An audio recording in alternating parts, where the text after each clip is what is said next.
Baik, halo Pak Daniel. Jadi pada kali ini kami akan menjelaskan tentang AFL 2 report yang sudah kami buat.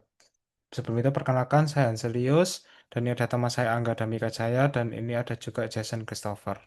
Oke, langsung next saja. Oke, jadi ini soal nomor satu itu membandingkan eh, berapa banyak memori virtual yang digunakan dengan RAM fisik. Jadi untuk membandingkannya itu bisa dibuka melalui kalau di macOS itu bisa bisa melalui Activity Monitor.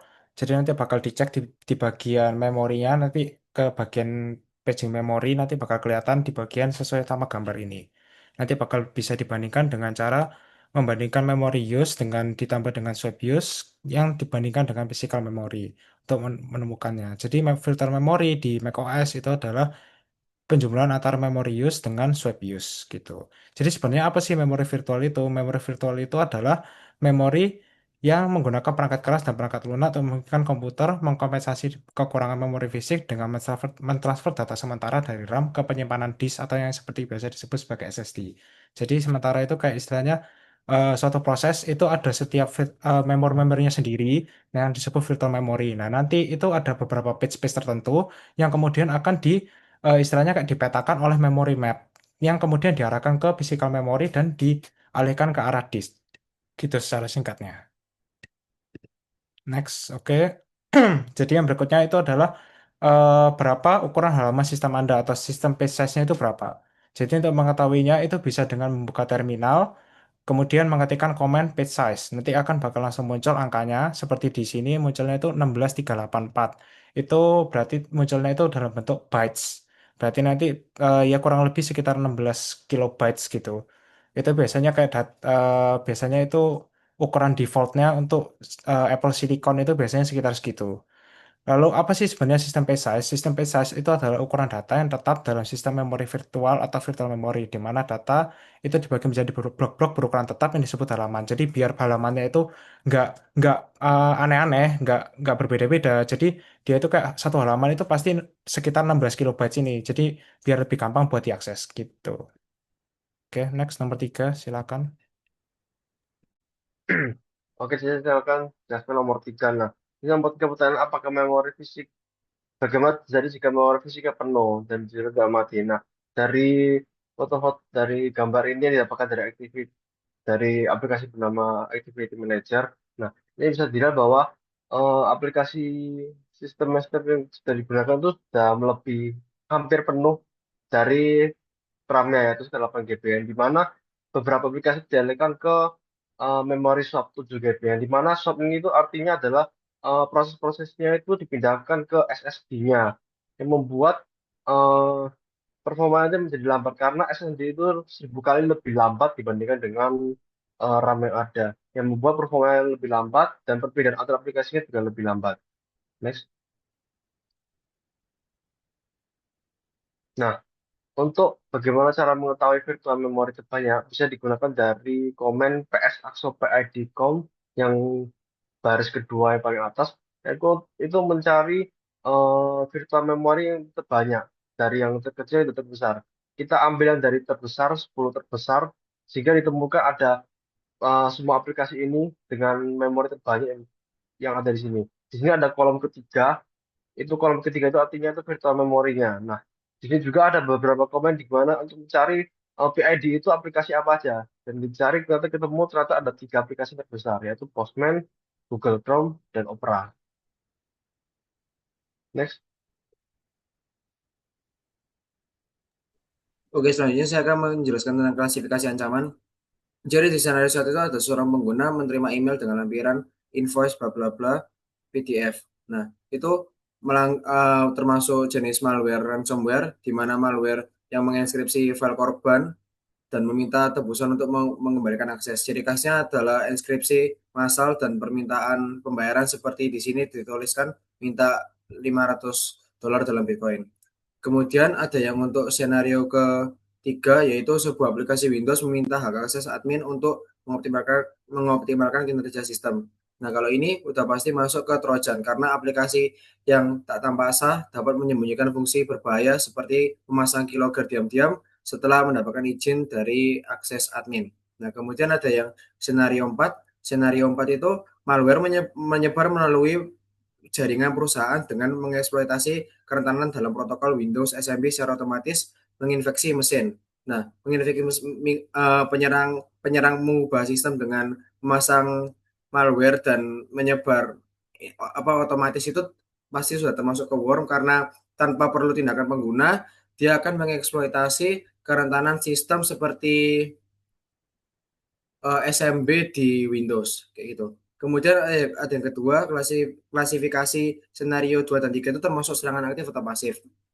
Yang senario itu seorang penyerang mencegat lalu lintas jaringan antara MacBook pengguna dengan router WiFi publik. Nah, ini udah pasti masuk ke pasif karena penyerang cuma memantau dan merekam data lewat misal WiFi publik tanpa mengubah atau mengganggu data, sulit terdeteksi. Nah, itu termasuk ke pasif. Kemudian kalau yang ke di senario 3 itu sebuah aplikasi Windows meminta hak akses admin untuk mengoptimalkan kerja sistem yang tadi. Nah, itu termasuk aktif karena penyerang mengubah sistem dengan memasang malware atau keylogger aktif memodifikasi konfigurasi dan merekam input pengguna. Jadi bisa di-tag gitu. Kemudian yang ketiga ini suruh bagian triad CIA apa yang dilanggar dalam setiap senario. Nah, untuk senario satu tadi yang sudah dijelaskan tentang invoice PDF itu melanggar integrity karena apa? Karena file asli diubah dan dienkripsi tanpa izin. Kemudian juga melanggar availability karena file jadi tidak bisa diakses. Nah, yang kedua tadi yang tentang penyerangan WiFi, mencegat WiFi itu termasuk confidentially karena data sensitif seperti password dicuri lewat penyadapan dan tanpa izin. Nah, kalau yang ketiga tadi yang Windows itu mengoptimalkan kinerja sistem itu termasuk pelanggaran confidentiality karena data yang direkam oleh keylogger itu bocor kepada pihak penyerangnya, kemudian integrity. Sistem diubah tanpa sepengetahuan pengguna. Ya, yang terakhir yang tadi Windows SMB penyerangan itu termasuk pelanggaran di integrity yaitu file system dimodifikasi oleh worm, tadi kan penyerangan worm, kemudian availability, kinerja sistem dan jaringan terganggu akibat penyerangan worm tersebut dengan konsumsi sumber daya. Next. Ini kemudian ada pemetaan fitur keamanan OS. Untuk yang kayak akses berkas data tidak sah, itu di Windows bakal ditangani sama Windows NTFS. Itu gunanya Windows NTFS ini mengatur izin file dan folder agar hanya pengguna yang berhak membuka atau mengubahnya. Tapi kalau di Mac itu menggunakan Mac OS APFS yaitu membatasi akses file sesuai hak pengguna untuk mencegah akses tidak sah. Kemudian kalau penyerangan di eksekusi malware itu kalau Windows ditangani dengan Windows Defender, antivirus bawaan dari Windows sendiri yang untuk ya of course untuk memblokir malware. Kemudian kalau di Mac itu ada Xprotect Mac OS, itu sistem bawaan Mac juga dari Mac OS-nya yang otomatis mengenali dan memblokir malware dari daftar yang diperbarui oleh Apple. Nah, kemudian kalau tindakan admin tidak sah, itu di Windows bakal ditangani oleh UAC Windows dengan meminta konfirmasi sebelum menjalankan aksi administratif agar tidak ada eskalasi hak akses sembarangan. Kalau di Mac itu pakai SIP Mac OS melindungi sistem inti dari perubahan bahkan dari adminnya sendiri agar tidak sah blokir seperti itu.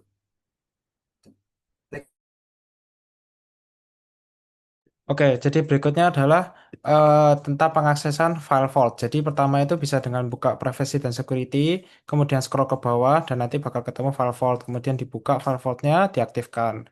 Nanti bakal dikasih recovery key. Nah, setelah itu nanti langsung ke user and group aja. Nanti bakal kelihatan, nanti di sini ada tulisan add user, dipencet add usernya nanti tambah sesuai sama nama user dan lain sebagainya sesuai yang dimau. Kemudian nanti bakal muncul usernya kalau udah. Nah, nanti itu user bakal ngefek kalau misal kayak misalnya kita kembali ke tampilan awal setelah menyalakan Mac gitu. Nah, nanti bakal kelihatan kayak oh ini usernya ini gitu. Terus bisa juga dilihat di bagian storage-nya ini atau di bagian Finder-nya maksud saya. Di Finder-nya itu bisa dilihat oh ini ada seal. Tadi kan usernya seal nih. Nah, bisa dilihat kalau di folder ini ada seal, berarti ini nanti folder usernya. Nah, sebenarnya gunanya gunanya page vault ini apa sih sebenarnya? Jadi file vault ini adalah suatu fitur keamanan yang digunakan untuk membuat startup disk di map di Mac menjadi transkripsi. Ya atau yang kayak misalnya acak dengan apa ya misalnya kayak aturan tertentu gitu. Jadi tidak tidak mudah diakses gitu data-data di bagian disknya. Kemudian file vault ini ya yang tadi sudah saya bilang itu akan ngubah semuanya, datanya itu semua. Bukan cuman kayak istilahnya kayak file-filenya, tapi kayak semua data-data yang ada di disknya itu. Nah, benefitnya apa? Ya karena dia mengenkripsi itu, jadi semua semua datanya itu menjadi lebih aman. Dan ketika kalau misal ada kayak Mac-nya dicuri atau kayak istilahnya disknya itu disknya itu kayak istilahnya diretas, diambil gitu, mau diambil datanya itu nggak bisa dibaca karena tadi udah dienkripsi itu. Kecuali dia punya recovery key-nya atau punya passwordnya dan lain sebagainya itu yang bisa mengubah agar ini menjadi dekripsi atau kembali seperti semula begitu. Sekian dari kami, terima kasih.